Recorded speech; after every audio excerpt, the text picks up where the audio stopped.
আম্মা ইফতারে বুট মুড়ি দেয়, রাইতে ভাত দেয় না, সেহেরিতে দেয়।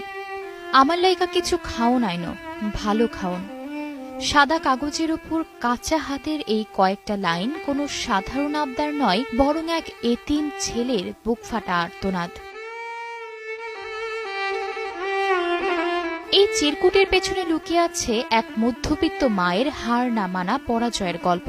রাজধানীর এক এতিমখানায় থাকা মেজো ছেলে তাহসিন আব্দুল্লাহ তার অসুস্থ মায়ের হাতে এই চিরকুটটি তুলে দেয়। সামাজিক যোগাযোগ মাধ্যম ফেসবুকে এক আবেগঘন পোস্টের মাধ্যমে নিজের এই অসহায়ত্বের কথা তুলে ধরেছেন মা নাসরিন আক্তার। 2018 সালে স্বামীর মৃত্যুর পর থেকে দুই ছেলেকে আগলে রেখেছিলেন নাসরিন আক্তার, কিন্তু ভাগ্যের নির্মম পরিহাসে আজ তিনি নিজেই মরণব্যাধি কিডনি রোগে আক্রান্ত। একটি কিডনি পুরোপুরি অকেজো, অন্যটির অবস্থাও সংকটাপন্ন। নিজের অবর্তমানে সন্তানদের ভবিষ্যৎ কি হবে এই চিন্তায় পাথর হয়ে যাওয়া মা শেষ পর্যন্ত বাধ্য হয়ে কলিজার টুকরা সন্তানদের এতিমখানায় দিয়ে এসেছেন।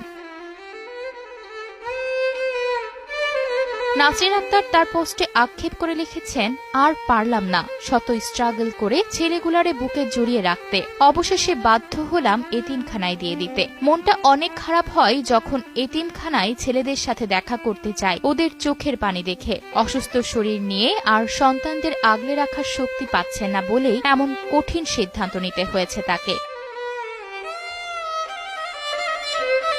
ফেসবুকে দেওয়া পোস্টে তিনি আরও উল্লেখ করেন, নিজের চিকিৎসার খরচ চালানো এবং সন্তানদের 3 বেলা খাবারের নিশ্চয়তা দিতে তিনি আজ পুরোপুরি দিশেহারা। সন্তানদের এতিমখানায় রেখে আসার পর মেজো ছেলের দেওয়া ওই চিরকুটটি এখন নেটদুনিয়ায় অনেকেরই চোখের পানি এনে দিচ্ছে।